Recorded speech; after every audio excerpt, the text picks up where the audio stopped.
अस्सलाम वालेकुम व्यूअर्स। ज़रा तसव्वुर करें, एक कस्टमर अपनी नई इलेक्ट्रिक कार आपकी वर्कशॉप में लाता है और मुस्कुरा कर पूछता है,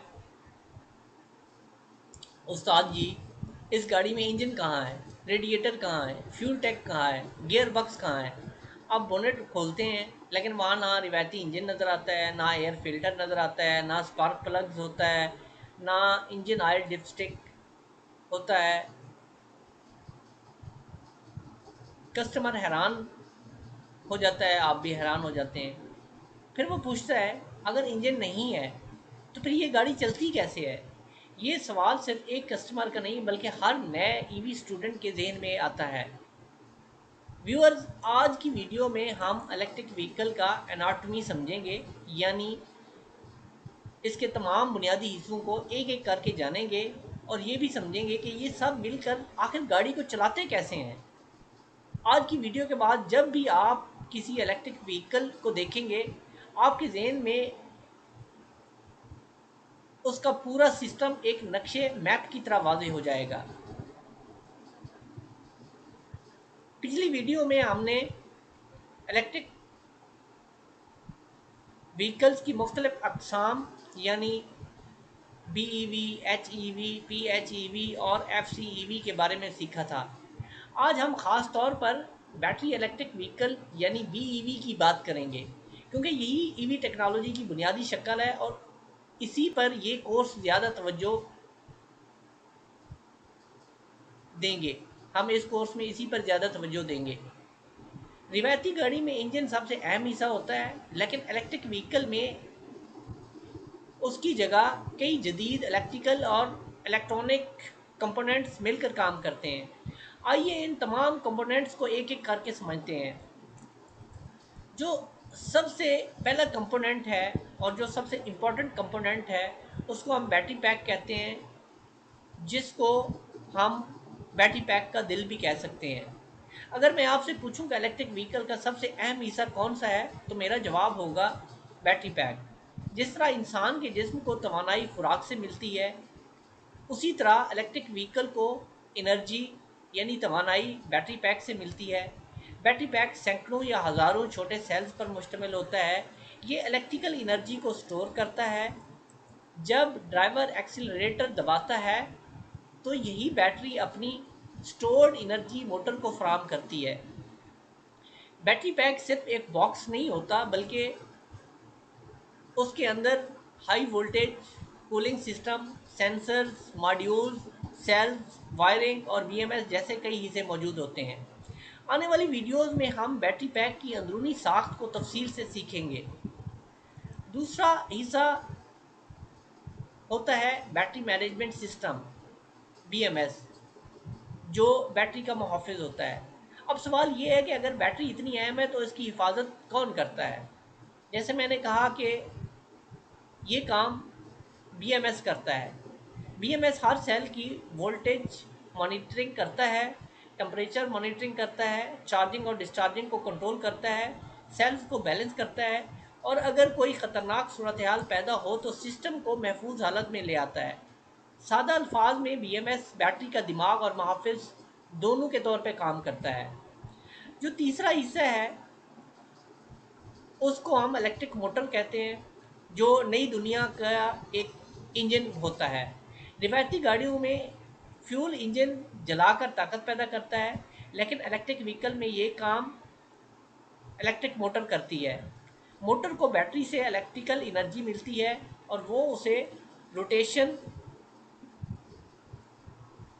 मैकेनिकल रोटेशन से तब्दील कर देती है। ये रोटेशन व्हील्स तक पहुंचती है और गाड़ी चलने लगती है। इलेक्ट्रिक मोटर की ख़ास बात यह है कि ये बहुत कम शोर पैदा करती है, फौरी टार्क फराहम करती है और एफिशिएंसी भी ज़्यादा होती है। व्यूअर्स, चौथा हिस्सा, जिसको हम इन्वर्टर कहते हैं,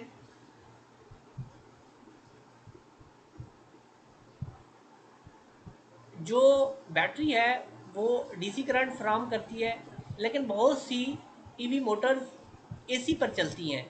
तो फिर दोनों के दरमियान राब्ते के लिए हमें इस इम्पॉर्टेंट पार्ट की ज़रूरत पड़ती है जिसको हम इन्वर्टर कहते हैं। इन्वर्टर बैटरी की डीसी को यानी कि डीसी को एसी में तब्दील करता है। सिर्फ यही नहीं बल्कि मोटर की स्पीड, टार्क को भी कंट्रोल करने में अहम किरदार अदा करता है।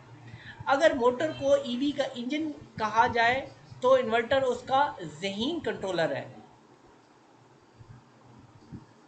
व्यूअर्स, पांचवा हिस्सा मोटर का कंट्रोलर होता है। जब ड्राइवर एक्सीलरेटर दबाता है तो गाड़ी फौरन पूरी ताकत इस्तेमाल नहीं करती। कंट्रोलर ड्राइवर के इनपुट को समझता है, फिर फैसला करता है कि मोटर को कितनी पावर देनी है। यही वजह है कि आप जितना ज़्यादा एक्सीलरेटर दबाएंगे गाड़ी उतनी ही ज़्यादा रफ्तार से आगे बढ़ेगी। कंट्रोलर सिर्फ रफ्तार नहीं बल्कि हिफाजत और कारकर्दगी दोनों को मैनेज करता है। छठा जो पार्ट है, हिस्सा है, उसको हम ऑनबोर्ड चार्जिंग कहते हैं। जब आप घर में ईवी चार्ज करते हैं तो वॉल सॉकेट से एसी इलेक्ट्रिसिटी आती है लेकिन बैटरी को डीसी चाहिए। ये तब्दीली ऑनबोर्ड चार्जर करता है। ये एसी को डीसी में तब्दील करके बैटरी को महफूज तरीके से चार्ज करता है। इसीलिए अगर ओबीसी ख़राब हो जाए तो अक्सर एसी चार्जिंग मुतासर होती है। सातवां हिस्सा डीसी टू डीसी कन्वर्टर होता है। ये छोटा होता है मगर बहुत ज़रूरी पार्ट होता है। अब एक दिलचस्प सवाल ये है कि अगर बैटरी 400 वोल्ट की है तो फिर infotainment system, wipers, headlights, control modules आखिर इन 400 वोल्ट्स पर कैसे चलते हैं? ये क्यों नहीं चलते? उसकी वजह ये है कि डीसी टू डीसी कन्वर्टर ये डीसी हाई वोल्टेज को डीसी लो वोल्टेज में तब्दील करता है, आमतौर पर 12 वोल्ट में। इसी लो वोल्टेज से गाड़ी के असिस्टेंस सिस्टम्स चलते हैं। पांचवा हिस्सा रिडक्शन गियर का है। ये सादा मगर अहम हिस्सा होता है। इलेक्ट्रिक मोटर बहुत ज़्यादा रफ्तार से घूम रही होती है लेकिन व्हील्स को इतनी ज़्यादा रफ्तार की ज़रूरत नहीं होती। व्यूअर्स, रिडक्शन गियर मोटर की रफ्तार को मुनासिब सतह पर लाकर व्हील्स तक पहुंचाता है। अक्सर ईवीज में मल्टी स्पीड गियर बॉक्स की ज़रूरत नहीं होती जिसकी वजह से उनका ट्रांसमिशन निस्बतन सादा और आसान होता है। नवा हिस्सा जो है हम उसको थर्मल मैनेजमेंट सिस्टम कहते हैं। ये टेम्परेचर से प्रोटेक्ट करता है पूरे सिस्टम को। Viewers, battery, motor, power electronics के काम करते हुए हीट पैदा होती है। अगर ये हीट ज़्यादा हो जाए तो परफॉर्मेंस कम हो सकती है और कंपोनेंट्स मुतासर हो सकते हैं। इसीलिए ईवी में एक थर्मल मैनेजमेंट सिस्टम होता है। ये कूलिंग या हीटिंग के ज़रिए मुख्तलिफ कंपोनेंट्स का टम्परेचर मुनासिब हाथ में रखता है। ये निज़ाम ख़ास तौर पर बैटरी की उम्र और कारकर्दगी के लिए बहुत अहम है। 10वें हिस्सा जिसको हम चार्जिंग पोर्ट कहते हैं, एनर्जी के इंटर होने का रास्ता होता है। चार्जिंग पोर्ट वो जगह है जहाँ चार्जर गाड़ी से कनेक्ट होता है। ये सिर्फ एक सॉकेट नहीं बल्कि कम्युनिकेशन और सेफ्टी का भी एक अहम हिस्सा है। मुख्तलिफ ममालिक में चार्जिंग स्टैंडर्ड इस्तेमाल होते हैं जिनके बारे में हम बाद की वीडियोज़ में तफसील से बात करेंगे। अब एक सवाल पैदा होता है कि ये सारे हिस्से आखिर मिल के काम कैसे करते हैं। आइए इस पूरी बात को एक आसान ज़बान में समझते हैं। आपने चार्जर लगाया, ऑन बोर्ड चार्जर ने एसी को डीसी में तब्दील किया, बैटरी ने एनर्जी स्टोर कर ली, आपने एक्सीलरेटर दबाया, कंट्रोलर ने ड्राइवर का कमांड समझा, इन्वर्टर ने बैटरी की डीसी को मोटर के लिए मुनासिब शक्ल में तब्दील किया, मोटर घूमने लगी, रिडक्शन गियर ने ताकत व्हील्स तक पहुंचा दी और गाड़ी खामोशी से चल पड़ी। ये पूरा अमल सिर्फ चंद लम्हों में ही होता है। व्यूअर्स, फर्ज करें एक कस्टमर कहता है गाड़ी चार्ज तो हो रही है लेकिन चल नहीं रही। एक आम मैकेनिक शायद फ़ौरन मोटर तब्दील करने का सोचे, लेकिन एक EV technician, professional EV technician पहले पूरा सिस्टम देखेगा। बैटरी वोल्टेज क्या है, बीएमएस कोई फॉल्ट तो नहीं दे रहा, कंट्रोलर सही काम कर रहा है, इन्वर्टर आउटपुट दे रहा है कि नहीं दे रहा, मोटर तक सप्लाई पहुंच रही है कि नहीं पहुंच रही। यानी वो एक कंपोनेंट नहीं बल्कि पूरे सिस्टम को समझ कर डायग्नोसिस करेगा। नए तलबा अक्सर समझते हैं कि बैटरी ही पूरी ईवी है, मोटर ही सब कुछ करती है, चार्जर सिर्फ प्लग होता है। हकीकत यह है कि ईवी एक मुकम्मल इंटीग्रेटेड सिस्टम है जहां पर कंपोनेंट दूसरे से जुड़ा होता है। एक छोटी खराबी भी पूरे सिस्टम को मुतासिर कर सकती है।